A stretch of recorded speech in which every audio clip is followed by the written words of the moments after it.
નમસ્કાર ખેડૂત મિત્રો, આજનો આ વિડીયો સ્પેશિયલ અત્યારનું જે આ વાતાવરણ છે એને અનુસરીને મારે સ્પેશિયલ આજે આ વિડીયો એક બનાવવો પડ્યો છે.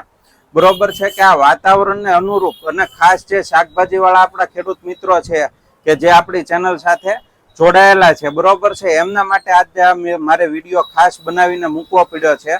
તો આજે આપણે વિડીયોની શરૂઆત કરીએ પહેલા જ તમને દરેકને વિનંતી કે આપણી ચેનલ શ્રીરામ પેસ્ટિસાઇડ્સ મહુવાને તમે હજુ સુધી જો સબસ્ક્રાઇબ ના કરી હોય તો આપણી ચેનલને તમે સબસ્ક્રાઇબ કરો અને બાજુમાં આપેલું બેલ આઇકોન જે છે એને પ્રેસ કરીને ઓલ ઉપર ક્લિક કરી દો કે મારા આવનારા તમામ વિડીયો તમને મળી શકે. બરોબર છે. તો હવે આજે કૃષિ માહિતીની આપણે શરૂઆત કરીએ અને ખાસ જે શાકભાજી વાળા છે ખેડૂત મિત્રો છે, બરોબર છે, એમના માટે આજનો વિડીયો ખાસ થવાનો છે અને સ્પેશિયલ મેં આ વિડીયો આજે એના માટે બનાવ્યો છે.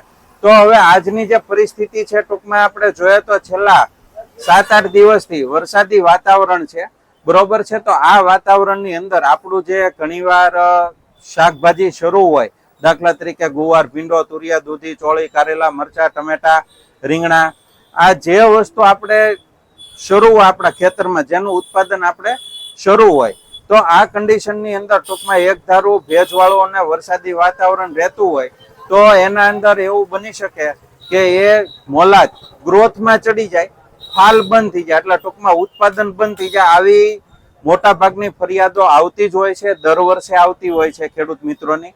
તો આજે આપણે એનું સમાધાન લઈને આવ્યા છીએ કે આવી પરિસ્થિતિમાં અથવા તો આવા વાતાવરણમાં આપણે આગોતરા પગલા કઈ રીતે ભરવા, બરોબર છે, અને આપણું જે ઉત્પાદન ટૂંકમાં શરૂ છે, બરોબર છે, એને કઈ રીતે આપણે જાળવી રાખવું અથવા તો આપણે કઈ રીતે ઉત્પાદન વધારવું, બરોબર છે, એના માટેની આજે આપણે માહિતી દેવાની છે. તો સૌ પ્રથમ અત્યારે હું તમને વાત કરું કે જે આ માનો કે ભેજવાળું વાતાવરણ હોય, વરસાદવાળું વાતાવરણ હોય, બરોબર છે, ને આ છેલ્લા 3-4 દિવસથી અતિશય વરસાદનું વાતાવરણ છે જ તે દરેક જગ્યાએ મોટા ભાગના, બરોબર. તો આના અંદર એવું થતું હોય કે છોડ તમારે ઢળી જતા હોય કે એવા કોઈ પ્રશ્ન આવતા હોય, બરોબર છે. તો એના અંદર તમારે અત્યારે તો એવું કરવાનું જ્યાં સુધી સહેજ વાતાવરણ ખુલ્લું ન થાય, જમીન સહેજ કડક ન થાય, બરોબર છે, અને ખુલ્લું વાતાવરણ ન થાય ત્યાં સુધી મોલાતને કઈ કરવું નહીં, એની કન્ડિશનમાં રહેવા દેવું, બરોબર છે. પછી જ્યારે વાતાવરણ ખુલ્લું થાય ત્યારે મોલાત જો નમી ગઈ હોય, બરોબર, માનો કે મરચી છે કે રીંગણી છે, એવા કોઈ છોડ હોય, બરોબર, અને નમી ગયા હોય, બરોબર છે, તો એને તમારે જ્યારે વાતાવરણ ખુલ્લું થાય ત્યારે છોડને ઊભા કરવાના. થડની પાસે તમારે ફૂગનાશક અને સાથે સલ્ફર અથવા હ્યુમિક બેમાંથી એક વસ્તુ કોઈ પણ નાખી સાથે ફૂગનાશક, ટૂંકમાં 2 વસ્તુનું ડ્રેન્ચિંગ કરી છોડ ઊભો કરી અને પગથી વ્યવસ્થિત દબાવી દેવાનો છે. એટલે એ છોડવો તમારો કમ્પ્લીટ પાછો જેમ નામ હતો એમ નામ રહી જશે, કોઈ પ્રોબ્લેમ નહીં થાય, જવાનો પ્રોબ્લેમ નહીં આવે. છોડવા જે ઘણીવાર એવો પ્રશ્ન આવતો હોય કે છોડ વયા જાય છે, તો એ પ્રશ્ન નહીં આવે. અને ખાસ વાત કરીએ હવે આજે આપણે ફાલની, બરોબર છે. તો આપણે ઉત્પાદન જાળવી રાખવા માટે તો એના માટે સુમિટોમો કંપનીનું વિદ્યુત છે, બરોબર છે. તમે આ વિદ્યુતનો ઉપયોગ કરી શકો છો, બરોબર છે.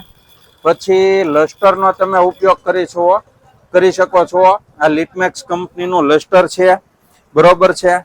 પછી ફેન્ટેક પ્લસ છે આપણી પાસે, કોરોમંડલ કંપનીનું, બરોબર છે. એના સિવાય ધર્મજ કંપનીનું આપણી પાસે રુજુતા છે, બરોબર. એના સિવાય આપણી પાસે કૃષ્ણા બાયોટેકનું ઝટકા છે, બરોબર છે. તો આ ઝટકાની સાથે આપણે ભલામણ કરીએ છીએ બીજી 2 વસ્તુની, બરોબર છે. તો એની સાથે એક છે આ પુષ્ટિ 13-045, બરોબર છે, અને બીજું છે આ વોટર સોલેબલ 13-045. આ બંને 13-045 જ છે. આ લિક્વિડ ફોર્મમાં છે, આ ફર્ટિલાઇઝર ફોર્મમાં છે, વોટર સોલેબલ ફોર્મમાં છે. તો આ 2માંથી કોઈ પણ એક વસ્તુ તમારે ઝટકાની સાથે ફરજિયાત વાપરવાની રહેશે. આ ઝટકા તમે વાપરો તેની સાથે આ 2માંથી કોઈ પણ એક વસ્તુ તમારે ફરજિયાત વાપરવાની રહેશે. હવે આ વસ્તુ શું કામ, બરોબર છે. તો આ દરેક જે દવા આપી તમને જે બતાવી 5 જાતની દવા, એ 5 દવા ફાલ લેવડાવવા માટેની વસ્તુ છે. એમાં એક એમિનો એસિડ બેઝ છે, એક કલ્ટાર ઉપરથી છે, એક અલગ છે ઝટકા જે મેં તમને કીધું એ,